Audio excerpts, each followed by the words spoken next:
Sure. So I'll give you the three kinds of failure, three archetypes that I've discovered in my work. But first, let me just define failure in a very simple way, which is an undesired result. And that's, I mean, that might sound overly simplistic, but it's an important way to think about it because failure is a result. It's an outcome.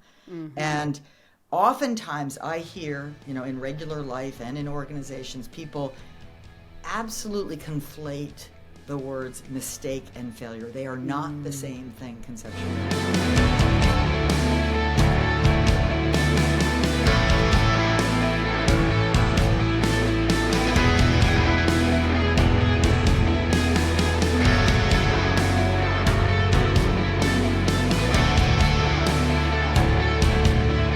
Amy Edmondson, I got to tell you, it is awesome to have you on the show. I'm honored, truly, to take a minute to connect. So thanks. It's an honor to be here, truly. Well, we were together just last week at a pretty awesome conference called Global Leadership Summit, and I have heard of you, known your name, read your work, admired your work. And now I admire you as a presenter too, Amy. Your message was incredible.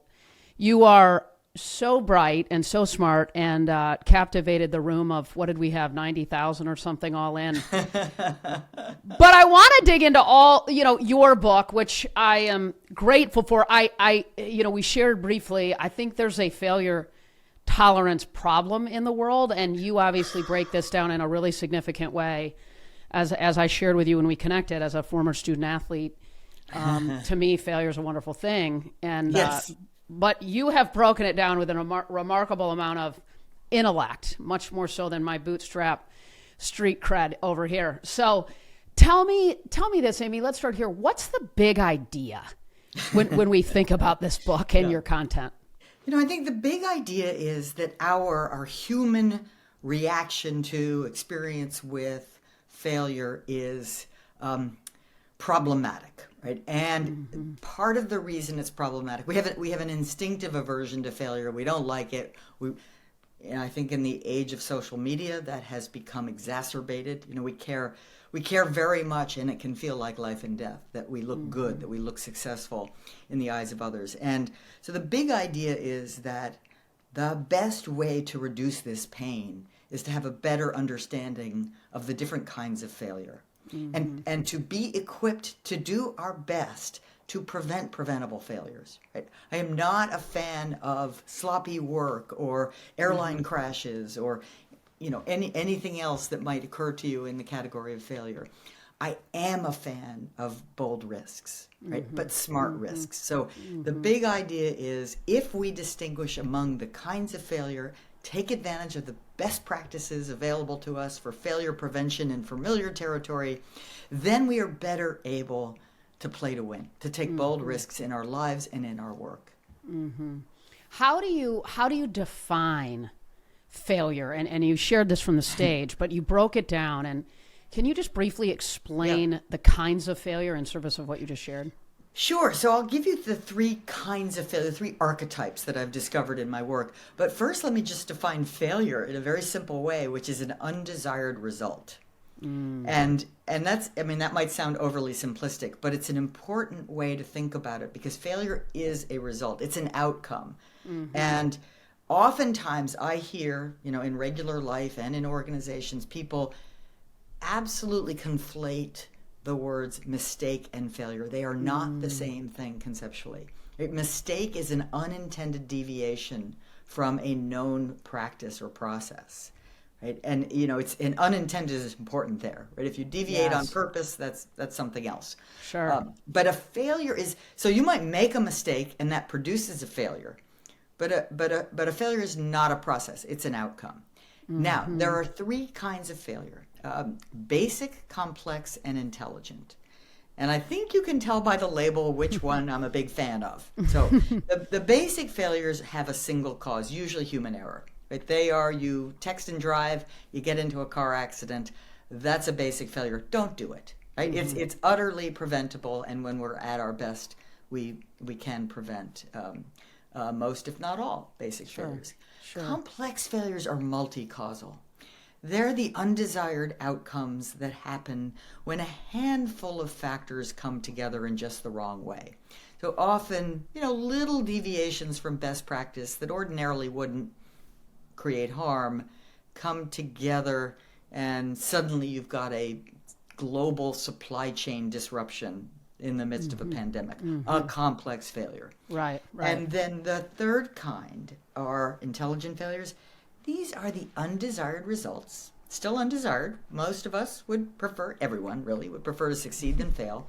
They're the undesired results of a thoughtful foray into new territory, otherwise known as an experiment.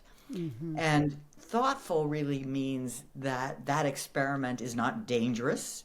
It's well thought through. I mean, you have good reason to believe it might work, and yet it doesn't. Clearly, scientists, celebrity chefs, elite athletes, they do this for a living, right? They are always pushing the envelope. They're always venturing into new territory to try to do better, to try to do something, new and exciting.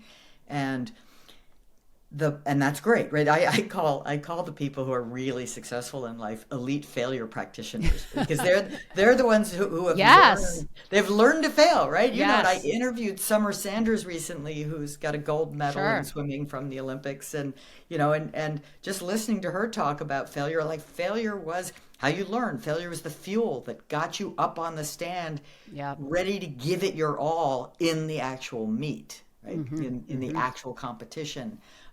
If you're allergic to failure, you just cannot do what it takes for real accomplishment. Or I would say even just progress in your life. Like, for instance, a blind date that doesn't work out is an intelligent failure. Let's say a friend introduced you to someone, they thought you might get along, you're looking for a life partner, you go out on a date, and no chemistry, or worse, you go home, no big deal, right? You lost in the evening. Right. So it's not, it's a failure. You don't really want to pursue that line of relationship, but you're better off for having tried and failed than for, saying no to all dates because you don't know which one is going to be the one. Right. 100%. Those are such practical kind of ways to think about it, and I love how you break it down. And you talk about our culture, Amy, relative to there's two sort of failure cultures, and why neither of them is productive, right? One says avoid failure at all costs, and one says fail fast, fail often. Right. Can you talk about the role that culture is and has played in the way that we're viewing and embarking on opportunities to make progress in our life? When, to your point, I couldn't agree more. Failure is a part of that journey, no question about it. Right, and there's what I call the failure happy talk. The Silicon Valley talk, the entrepreneurship talk, which is fail fast, fail often, and then I love that message, and it is only appropriate in certain contexts. Novel context, right? If you're in a laboratory, in a simulator in aviation, in your life journey, where you don't want to, if you said, for example, to a surgeon, fail fast, fail often, that surgeon would look at you like, are you crazy? Sure. Or a plant manager, automobile plant manager would say, I don't think so, right? And they're right, because they're in a different context. Yep. So the message, fail fast, fail often, is appropriate for some contexts, but not others. It's appropriate in a context where there's lots of uncertainty, lots of novelty, and you're trying to discover what will work in unknown territory, whether that's a startup company, a new recipe, or a new athletic move, right? And then what I worry about with the failure happy talk is that people hear it and just go, yeah, right, and they'll either pretend to go along and privately say, well, that's not how it works in my company. Or they'll just say that out loud. Well, hey, I work over here in the real world, and we can't afford to fail. Like, failure's off limits. And then I have to say, well, that won't work either. Because we all live in a VUCA world, a volatile, uncertain, complex, ambiguous world.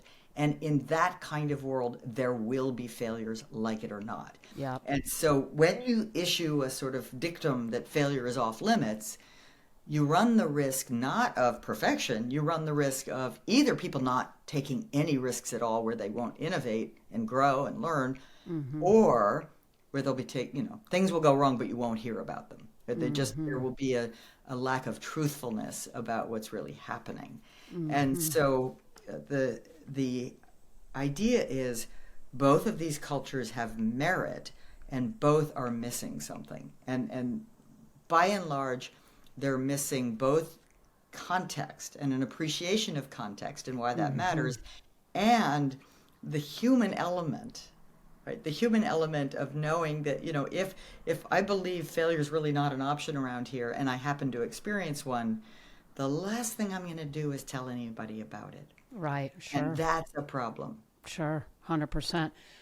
What role, I have a book, Amy, coming out called Dynamic Drive, and I unlock keys to tap into progress at the most fundamental level, drive in a different sense, sort of redefining, as you have done relative to failure, redefining what is the traditional definition of drive, which to me is a dangerous and slippery slope too, because it's a pursuit of an outcome without awareness of what's at risk in the pursuit of the journey. And to your point, the dynamic world that we live in, where it isn't A to B equals C. And so I share all that only because one of the keys in which I tap into in the book is mindset.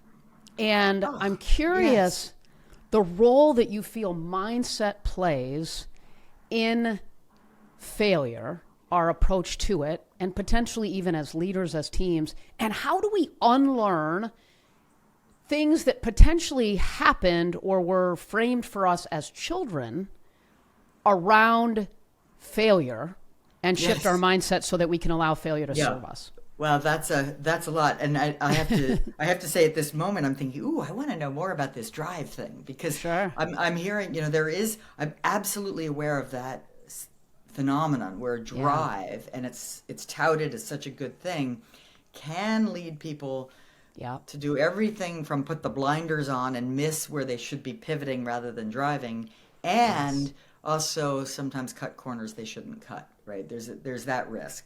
100%. And I'll just add, I mean, Amy, to your point, I think that balance in the world that we live in is close to impossible. And it's about alignment. And I think what happens so often, and for me, I was a sports agent for 20 years, Amy. And so I saw what the world sees, all these moments of achievement. But I also saw all the margin. I saw everything that happens in between the pursuit of an outcome and what happens after if there's been this laser focus on just a moment in time. And to me, the opposite of it, and you talk about this sort of in through the lens of failure, is complacency. Yes. So yes, there's a lot there, but tell me. There's a lot there. So so mindset. So mindset is absolutely central to this discussion, and to navigating life and work and failure effectively.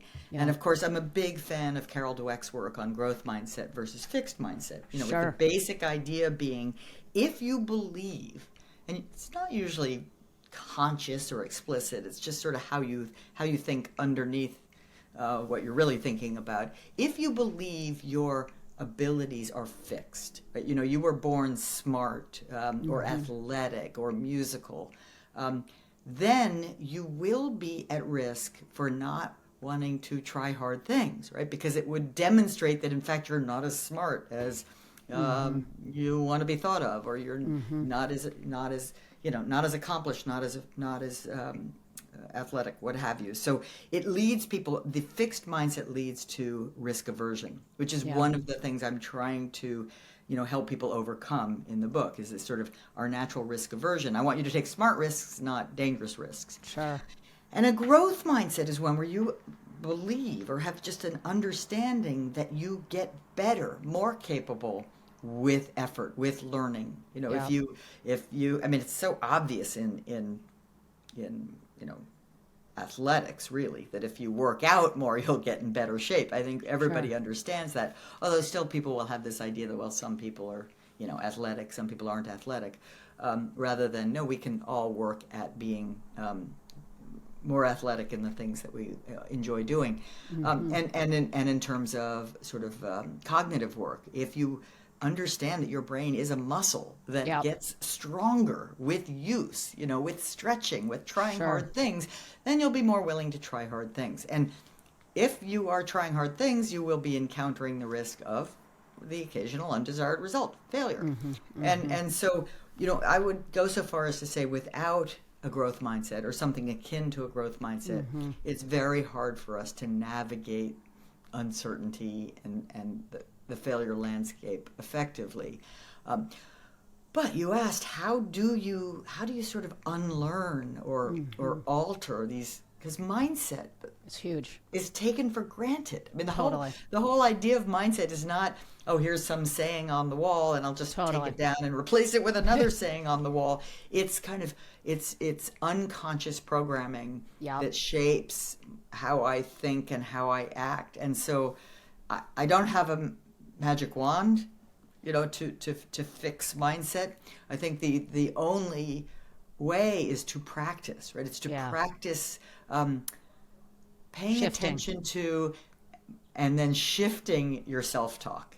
And the self-talk being the sort of voice inside your head that, is saying, oh, that was terrible and you'll never, amount to anything, or whatever it's saying. And to kind of, talk to yourself the way you might talk to a really dear friend. Yep. Yep. Saying, no, right? That's Yeah. just, Yeah. that's an inconvenient bump along the road, but that's Right. not, that's not the end. It's not catastrophic. And it is certainly not an indication that you're not capable and, Yep. heading in the something right better. direction. Of something better, exactly. So, in chapter 5 of the book, which I title "We Have Met the Enemy," the old pogo phrase, we've met the enemy, and it is us. And it's all about, how can we teach ourselves and support others in thinking differently, and not just about failure, but really about learning and about ourselves, about mindset. And I think the tagline for this mindset conversation for me is choose learning over knowing. Like your brain love will it. spontaneously choose knowing. Like we believe we Yeah. know, right? We Yeah. have expertise and experience and so forth, but we have this sense that when we're looking around, we're seeing reality. We're not. Yeah. We're seeing reality through a lens, Yes. lens that is shaped by our background bias, expertise, and so forth. And so when we pause to realize that I don't see reality, I see this filtered reality, I get a little curious. And with that curiosity comes, then a genuine desire to learn. Yeah. Right? Where learning doesn't mean, oh, I'm inadequate because I don't know everything yet. Learning means I'm human and I'm, Yeah. curious to learn more and get better.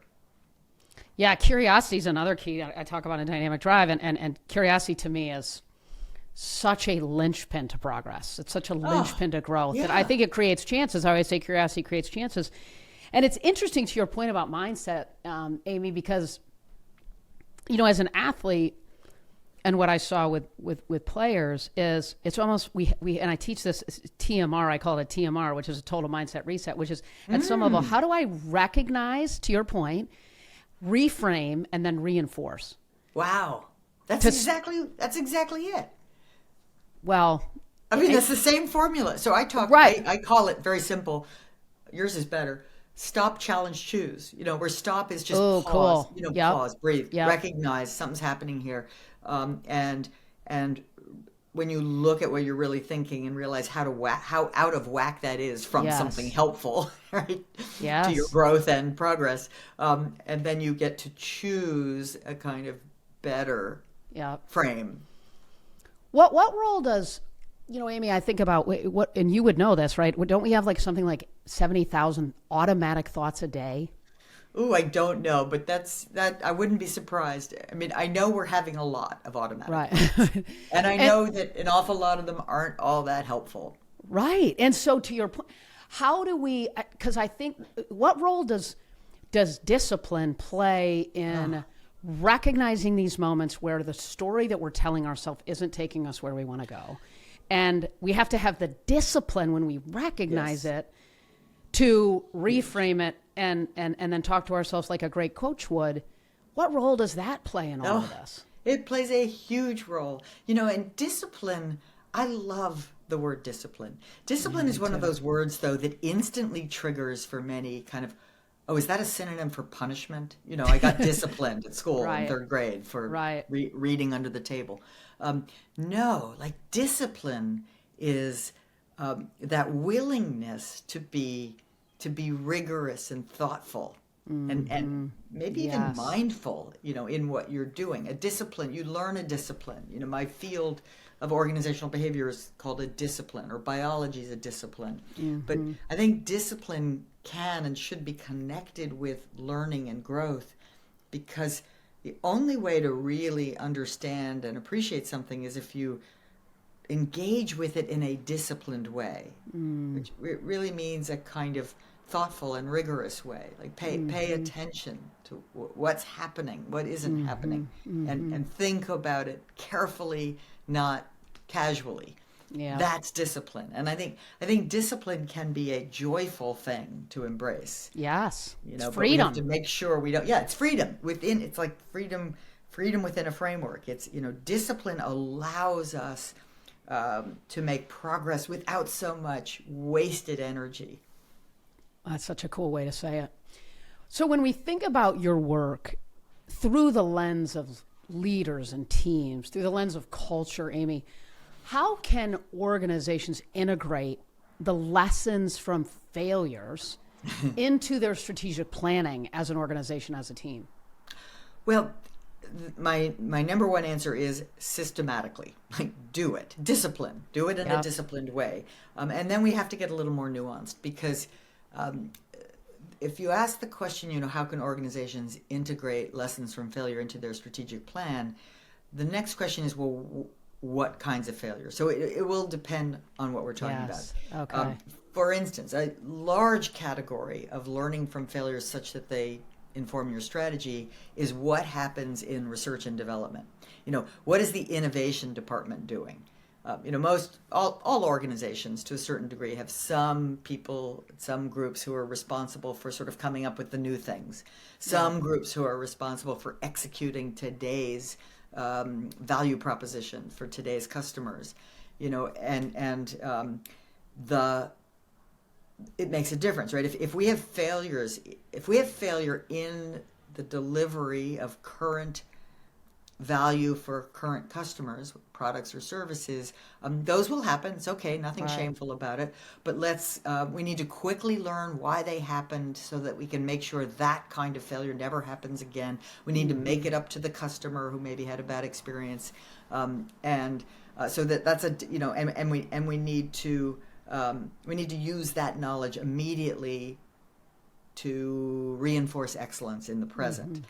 Meanwhile, people doing research and development or innovation, those failures automatically are precious sources of learning that will shape what our future strategy looks like. And that's easy to say, but then we need to be systematic about it, because most people, most projects, when they have a failure, the last thing they want to do is just tell all their colleagues about it.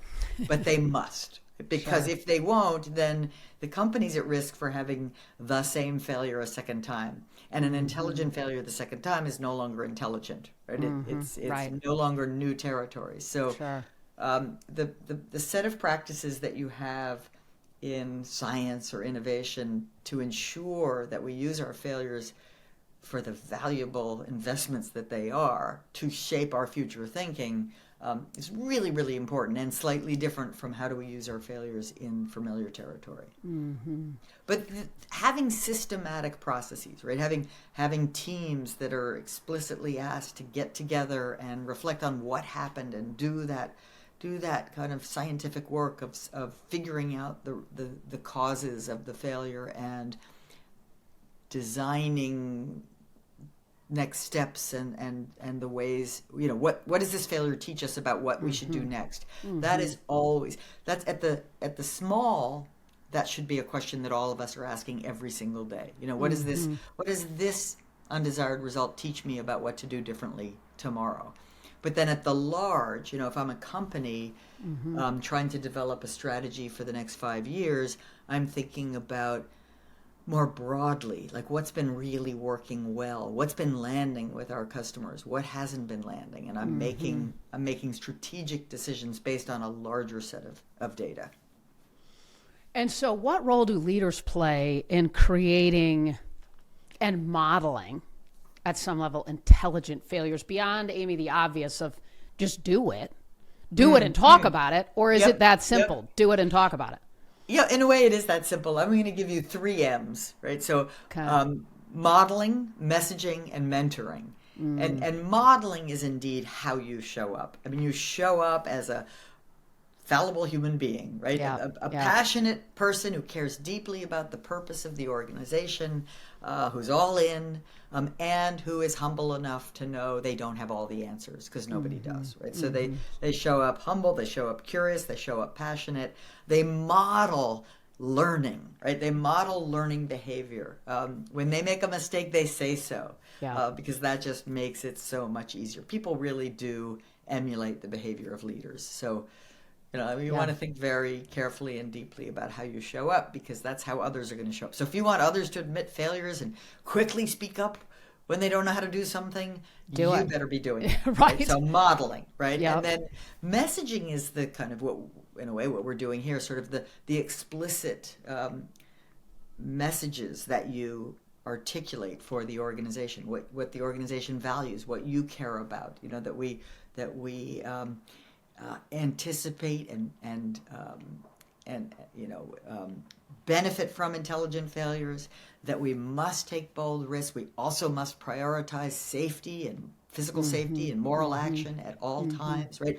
You know leaders who are listening to us, they know the messaging that matters most, that they think matters most for the future of their enterprise, and they don't need us to tell them, please keep doing that, but be very thoughtful about the messaging. And then finally, the mentoring is really the one-on-ones or the conversations you have with your teams, where you're giving people feedback, constructive and otherwise, right? Sure. That sort of in a small but ongoing way helps everyone learn and get better, as we all need to do. And I think part of a leader's role is to participate in that process. I think about the role that our circle of influence that we have in our own lives, personally or professionally. And it's probably a little bit horrific for me to tell a Harvard professor that I got a 1.8 my fall term freshman year at Michigan State, but I did. And I share that only because that makes your stuck go up, in my view. Well, honestly, in the spirit of talking about failure. So, exactly. Go ahead.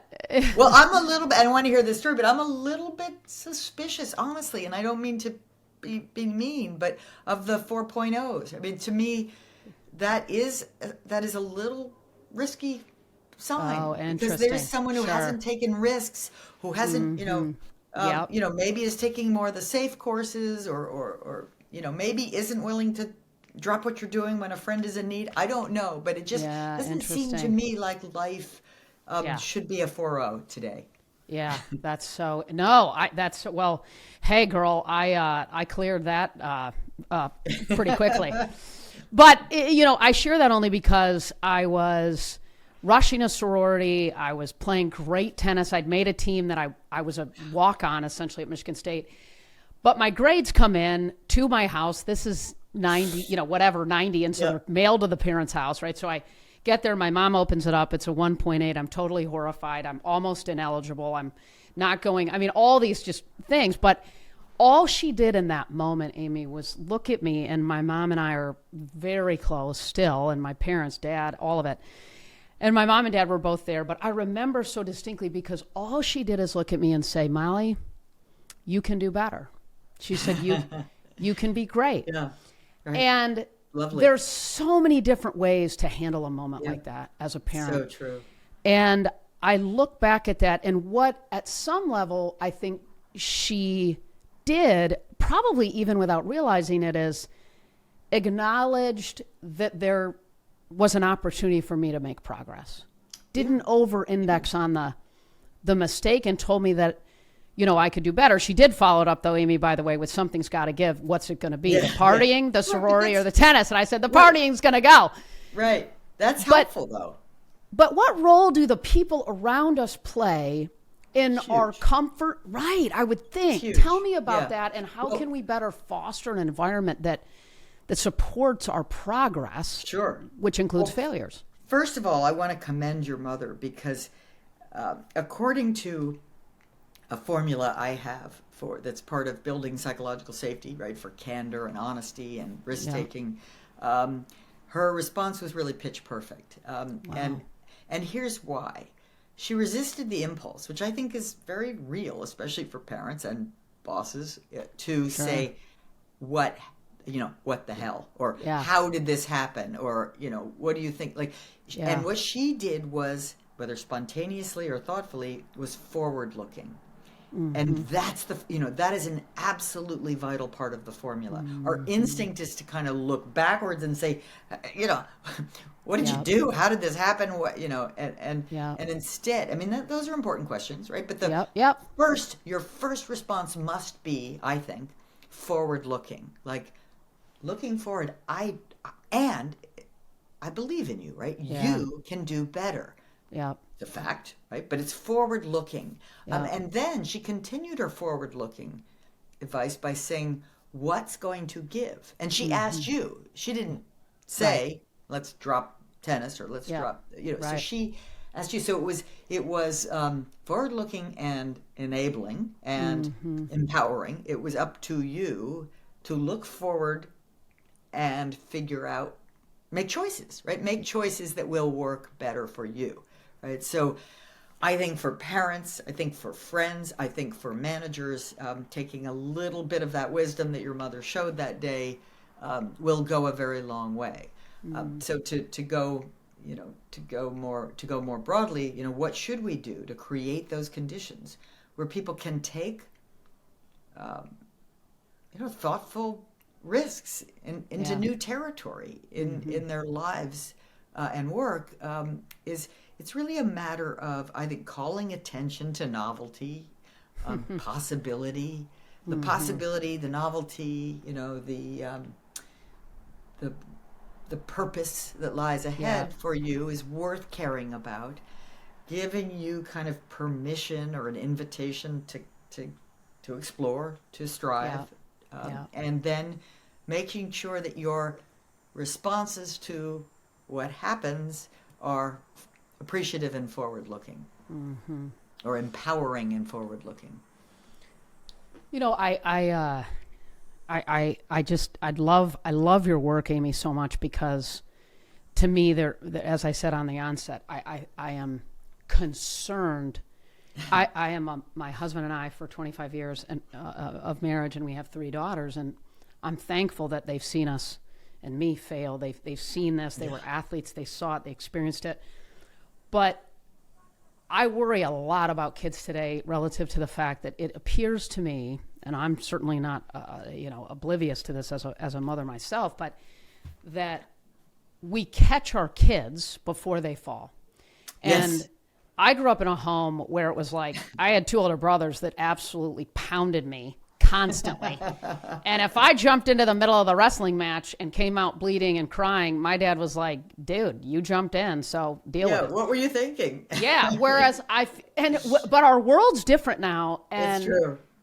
And I worry about the lack of resilience that we as a community may be embarking on in light of the way I think we've parented. And I say we because I'm sort of probably in that bucket, in the light of the way that we've parented as of late, What do we as leaders and organizations need to be aware of in this regard, and how do we how do we navigate it? Because it feels problematic for our future.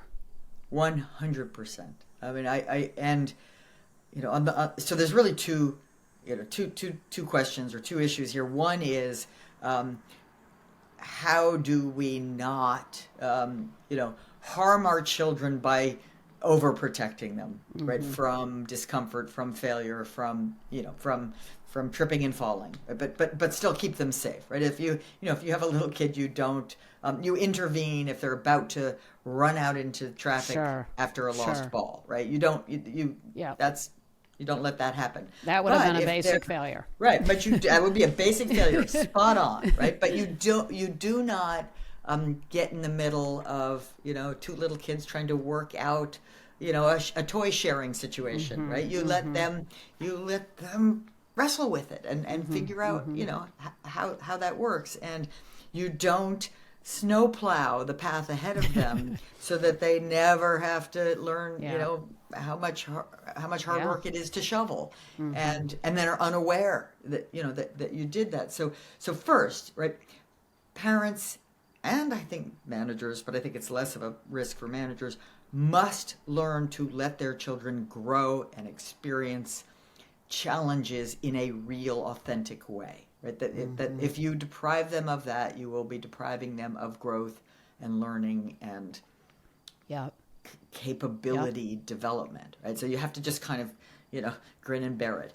And I don't, our parents understood this, but why is this so hard today? I think in part because we're all too well aware of the visibility of error now. I mean, you and I could in college, go to some party and stay out too late and whatever. Do beer slides at the bottom of the fraternity, and it would no one would ever know about it. Exactly. So and now that's just not true. Now everybody has everybody is aware there is a video camera in the vicinity at all times. And in fact, John Haidt wrote a beautiful essay just recently about the Gen Z not even having FOMO, fear of missing out anymore, but literally fear of going out, right? That they're far more likely to just stay home, stay on in the virtual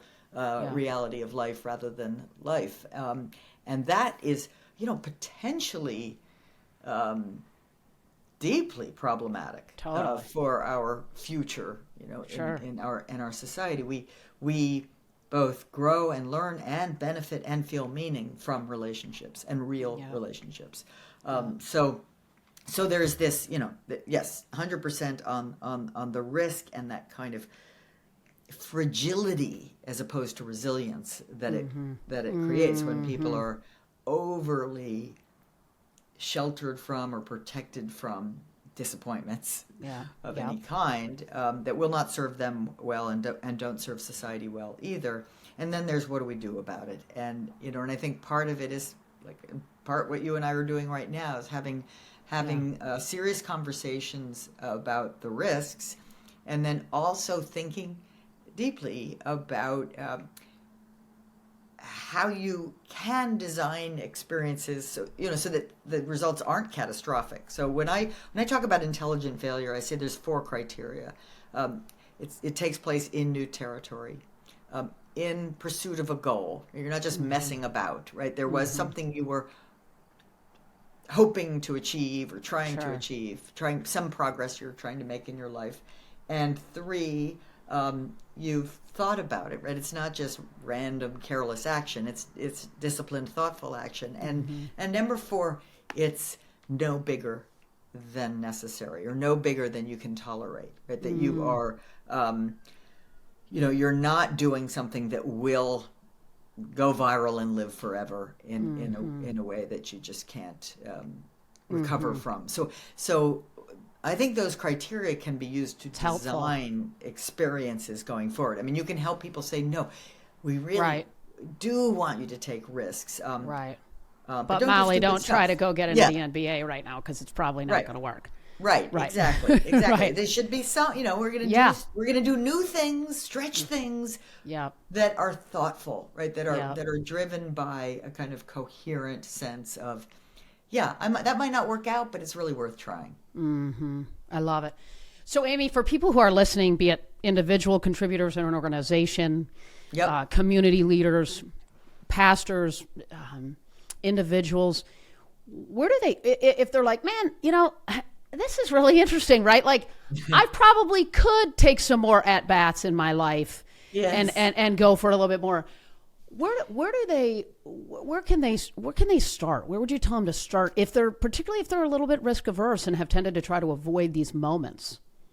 Well, I think you can use the 4 criteria of intelligent failure as a kind of playbook, like a very simple, like you can sit down with them and say, okay, right, and kind of I include some some prompt questions that you can ask you yourself that allow you to kind of, like, okay, I'm going to consider doing something that might be outside my comfort zone. Now, I will add that this can be even, improved further when it's a team sport. I mean, maybe you have a good friend you can run this by, Totally or cool. maybe you have a team or a book group or somebody that you can sort of say, I'm thinking about this. What do you think? And I think that not only might give you feedback where you didn't think of something and they can help, but also you now have like a support group, a cheering squad, and an accountability group. I think there is nothing more powerful than people you connect with, you have a relationship with, and then they see you a week later and they say, well, how's